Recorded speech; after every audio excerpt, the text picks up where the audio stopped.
How you doing there? I'm glad that you introduced me a little early. It takes me a while to get up here. Hey, it's so nice of y'all to invite me to speak to this generation. Come on. I sort of like DNA. But if the name change will remove wrinkles and age spots, I'm all for it. I think that's a good thing. Well, as far as I'm concerned, old age is about 15 years from now. Don't you agree? Yeah. We don't want to admit that. It's a lot better to be 70 years young than 40 years old, isn't it? I'm glad you gave me a little forewarning. I managed to squeeze in this appointment from all the doctor's appointments that I had. I got a call from the doctor's office last Monday.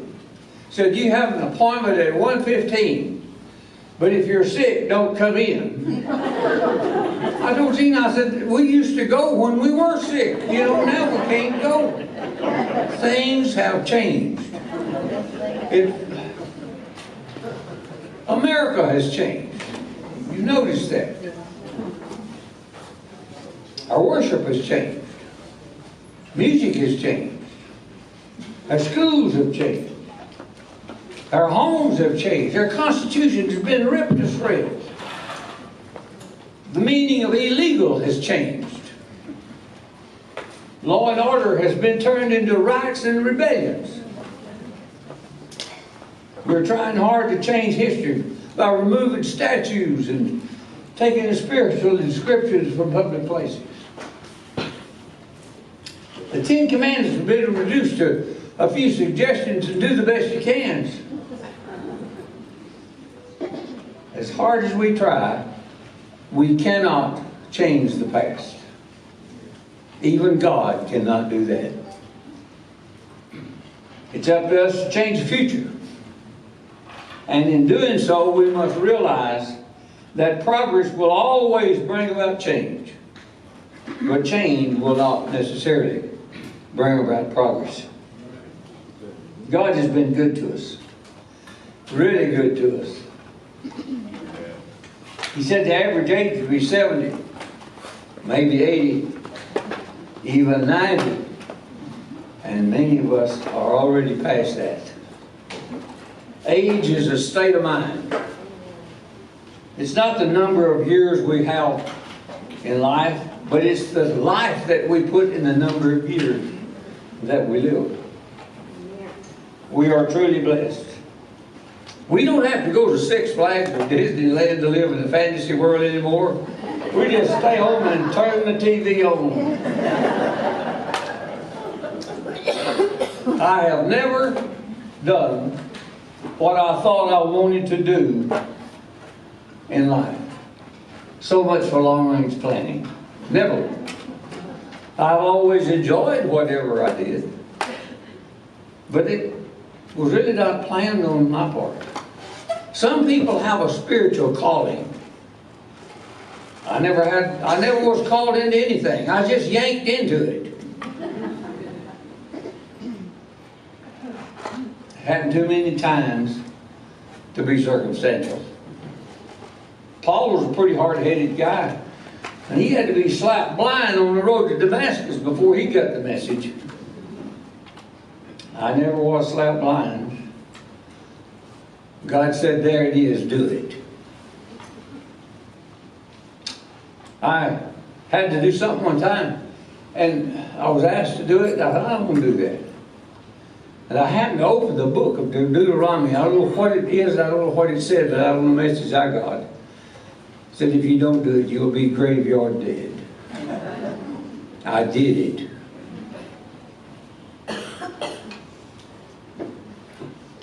He said he knew us from the womb. I believe that life's plan was right there. I think that's where the long-range planning began. In my lifetime, I have seen the owl and I've seen the elephant. I have been accused of a lot of things that I didn't do. I did a lot of things that I didn't get caught doing. I was an air policeman in the Air Force and have been in barroom brawls, body house brawls, every joint in Casablanca. I have stacked the furniture in many times. I put more drunks in jail than you can count. I survived one of the worst hurricanes in the North Atlantic. I've delivered newspapers, washed dishes, dug ditches, hoed peanuts, and picked cotton. I was a church music director, traveled with a gospel quartet, and worked revivals. Operated heavy equipment, and designed and operated and managed gas processing plants. I've worked in every department that Shell Oil Company had to offer and sold every product they had, including cattle wax and horse liniment. I was fired 3 times during my employment with Shell, once by vice president at 5 o'clock in the morning. I quit once, and all that time I never did quit working. I sued President Lyndon Johnson and won and lived. I spent several hours in custody in Ozona. I worked at a drugstore, was a sales representative for Charles Bacon Company, and spent 60 years in the oil patch. I had a lot of experiences, some good, some bad, and I always wonder, did I do the right thing? It's been a big trip. It's been a wonderful trip. It's been a heck of a ride. And as a surprise to many, I've written and published 3 books. My English teacher flunked me in English 3 and convinced me that I was a disgrace to English literature. Some way I survived. In all of these experiences, I had been influenced by thousands of people. Many of them are sitting in this room. I wonder how many people I have influenced and what kind of an influence did I have on them. In Matthew 28, there's a little verse that says, very little at first blush, but it becomes more meaningful as we grow older. It says, be sure of this. I will be with you always, even to the end of the earth. And as I look back over the years, God has certainly lived up to that promise. He was there all the time. I was contracted by Shell Oil Company after I had worked with them for 35 years and retired and was a consultant. They had contracted me to work with them on a large project in Brazil. This involved many companies throughout South America. And I was going to do the training for them and the organizational part. And the first meeting was to be in Belo Horizonte, Brazil, the 3rd largest city in Brazil. And I agreed. I said, I will agree if you will provide security and interpreters for me, because you can get in trouble when you get somewhere you don't know where you are, what you're doing, or how to speak their language. And they agreed. Portal to portal. All went well until the Friday that I was about to return. And on Thursday, one of the guys that was with me said, I've got to be somewhere else. I said, well, good. And the other would come and he said, I've got to go with him. I said, what am I going to do? They said, oh, you won't have any problem.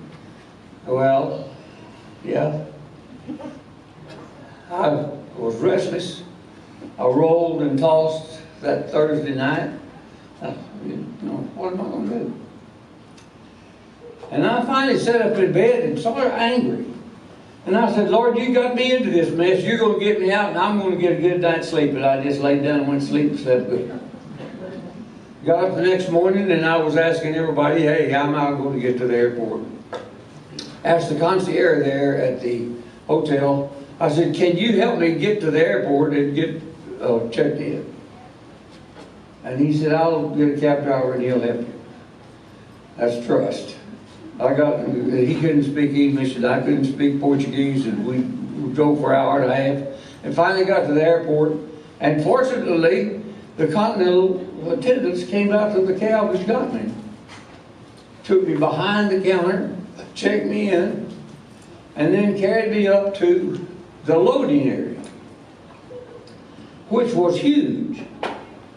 Now this was different from what we see, because when you walked in, it was just a sea of people milling around, and the speaker was going all the time, and the monitors were going, but they didn't have check-in counters like we do. They just had the jetways and persons standing there, and they didn't have assigned gates for each flight. They just first come, first served. So you had to keep up with the monitor as to where you were going to go and what you were going to do. And I was walking around completely dumbfounded, getting more and more confused. And I thought, you know.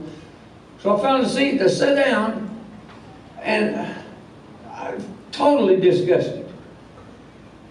And I happened to look over, and a guy was reading a book, and it was in English.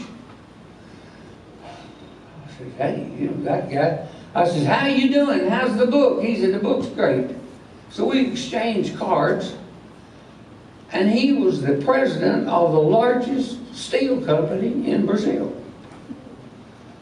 I said, hey, that old boy's got clout. And so we talked a while, and I said, I've got to catch a flight to Sao Paulo, and I have no idea how I'm going to do that. He said, I'll take care of it. And he called an attendant over and told me that he told him that when your flight goes, he'll come and get you. Okay, got that hump over. And sure enough, he come and got me, and we went to the gateway. He checked me in, and I breathed a sigh of relief, went down and went back to the, and I'll never forget, seat 20 on the aisle. And I went back and I was putting my stuff overhead, and I heard this voice that said, Dean, what are you doing on this plane? I thought, oh my. And I looked around, and it was a manager that had been in the first meeting on his way back to Mexico City. And he was sitting in the aisle right across from me. So we got a pretty good chat. I said, you know, I've never been to the Sao Paulo airport, but I understand it's a real booger. Yeah, he said it is. Terminals all over. I said, I don't know how I'm going to get through. He said, I'll help you. And so we had a good chat. We got to the airport. We were debarking, boarded, going up the walkway. And he said, well, I'll see you. I'll got to go catch my flight. I said, well, you told me you'd help me. And he said, I will. He said, this guy will take care of you. And he had one of those high-speed wheelchairs that he run under me. Man, that's the way to go. So I handed him a ticket. He figured out which way to go, and we took off. Every time he'd slow down, I'd hand him some more of the money that I wasn't going to spend anywhere else. Just throw it back. He carried me up to the presidential lounge of the Continental Airlines. Man, they had sandwiches, popcorn, everything. They treated me. I was, boy, this is great. And I thought, I need to go to the bathroom, and I'm in this wheelchair, and if they find out that I can walk. So I just hung on the walls, and well, about an hour and a half, they came up. Said, we're ready to go. And here we went up and down and across and elevators and terminals, and finally we get to this Continental check-in day. Another sea of people, millions of people. Never saw so many. Oh boy. So I started to get out of the chair, and he said, don't, just keep your seat. And he pushed me behind the counter. This was an intercontinental flight. He put behind the counter. Customs come and check me in. I was just sitting there. And every once in a while, when they'd slow down, I'd lean my head over and hung, oh man. Come, give me some more. Well, got me through that, and here we go to the loading area. Well, it's a half mile to that, and you know, Sao Paulo, all these terminals, and they got all the Portuguese, and they don't care whether you can fight it or not. There are very few signs, and that I could agree. But anyway, they got me down to the loading area, and I started getting out, and I was going to sit down in one of the nice chairs, and they said, don't.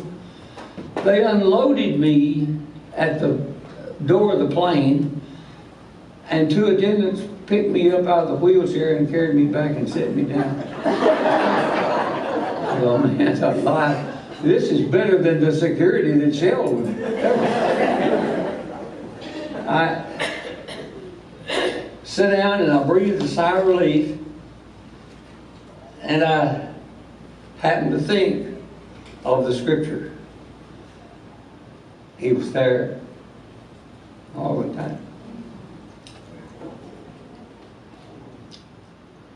Well, learned another lesson now. So we changed the pace a little bit back in the 1800s. I'll give you time to switch. In the late 1800s, early 1900s, a bloody homicide occurred in Comanche County, and the Negro population was told to leave the county. Signs went up all over the county and said, "You're not welcome. Don't let the sun set on you here." Emotions ran high. I heard my granddad talking about it. I heard other people talking about it. It's all rumors. I didn't understand it. I didn't know them.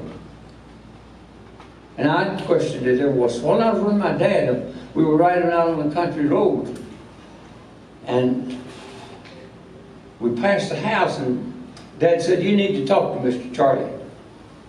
So we turned around and went back. Mr. Charlie was sitting on the front porch with a rocking chair. I thought he was real old. He might have been 65 or 70, I don't know. And Dad said, "Mr. Charlie, you need to tell Dean about the story about the black man." And he did. This black man was a son of a slave family. And he had stayed on to work for this farmer and his wife on a farm between Comanche and De Leon. The husband died and left a wife and 3 or 4 kids.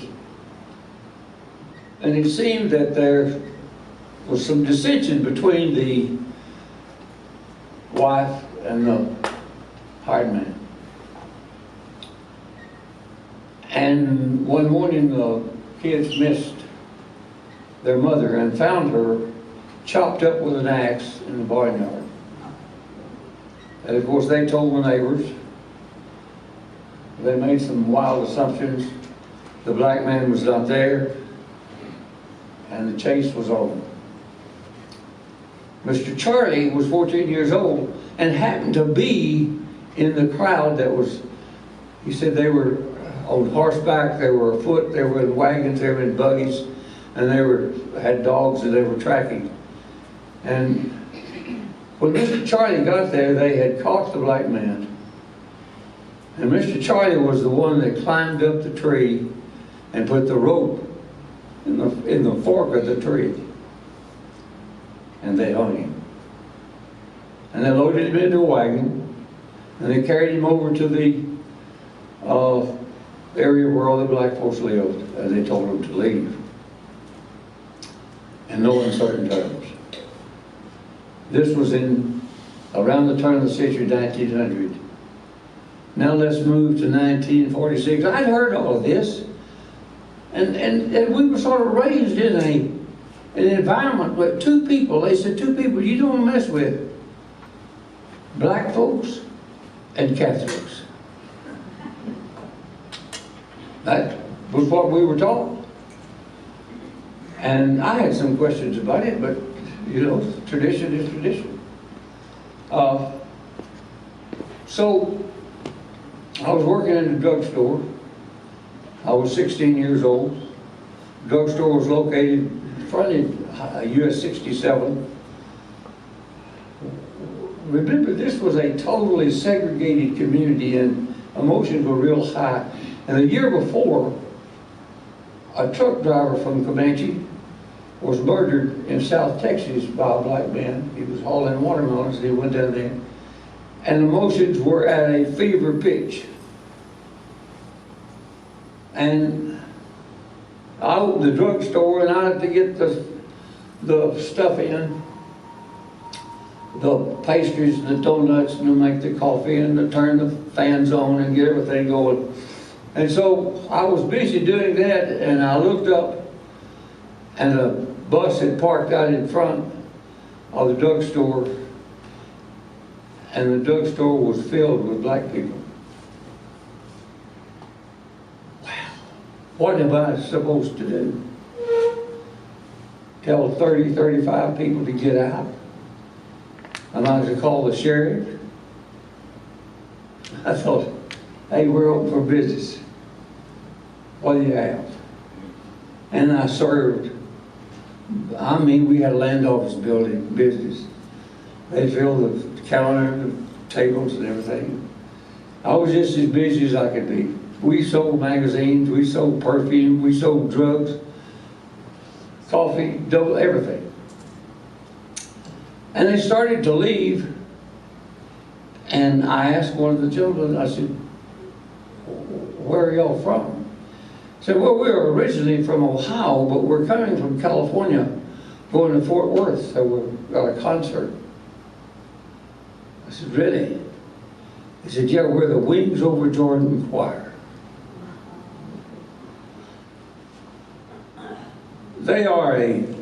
We're a nationally known, internationally known black choir. One of the few well-known. Radio. Oh man, I'm a celebrity. Usually people come in to the drugstores 7:30 or 8, you know, have a social hour. That morning nobody was there. Nobody showed up. The owner came in. And I said, guess who was here? He said, I can't imagine. I said, the Wings Over Jordan Choir. He said, you didn't. I said, yeah, I did. He said, if word gets out of this, they'll run you out of town, they'll boycott this drugstore, and we're ruined. He said, do you realize what you've done? I said, no, I really didn't. Well, the only thing that was evidence that they were there was dirty dishes and the money in the cash register. Nobody had witnessed it. And soon after, these people started coming in and they pulled donuts and pastries. And I said, we don't have any. They said, why? And I said, well, a busload of folks come through here. So, you know, I went to my dad. He was county judge. He's my friend. I said, Dad, guess who I served at the drugstore this morning? He said, who? And I said, the Wings Over Jordan Choir. He turned nearly white. He said, you didn't. He said, you have ruined me politically. He said, they'll hang you for sure. They'll tar and feather you. I mean, I thought I was a little beaver of Comanche. They wouldn't do that to me. He said, yes, they will. Don't you tell us so. I mean, Rosa Parks wouldn't have had a chance. I mean, if I'd have got that publicized, I mean, she just sat in a chair. I fed 40 people. And I couldn't tell anybody. My sister didn't even know about it until a few years before she died. I was going with Jean, she didn't know about it. My mother didn't know about it. We didn't talk to anybody. I wouldn't tell this story in Comanche today. But I happened to think about this scripture, I'll be with you. I was protected. Nobody came into that drugstore. There were no witnesses. I thought, my, how in the world can God protect? Very strange. Of all the experiences that I've had, I can look back and ready to see that God was there all the time. In Morocco, in Brazil, in Comanche. He's with us now. He's sitting right beside you. He's in your pocket. He's true to his word. I will be with you wherever you are.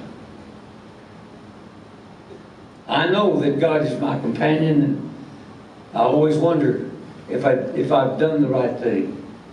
Every day in our life, millions of people have influenced me and you.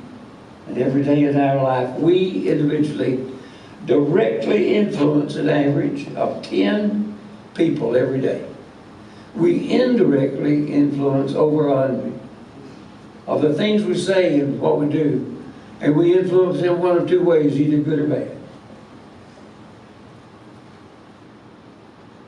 We know who have influenced us, but we don't know who we have influenced. Not too long ago, a lady informed me that she was at a gathering in Florida, and my name came up. And the young man said, "Is that the Dean Rippetoe from Comanche?" And she said, "Yes, it was." He said, "He was my idol when I grew up. And he was the pastor's son. He was in the first grade, and I was a senior in high school." He said, "I wanted to do everything that Dean did." And I hardly knew the kid, and I thought, what kind of an influence did I have on him? What did I do that he wanted to imitate me?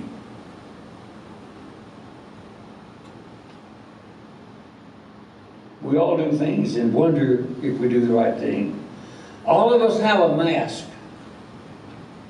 that attempts to hide our real self.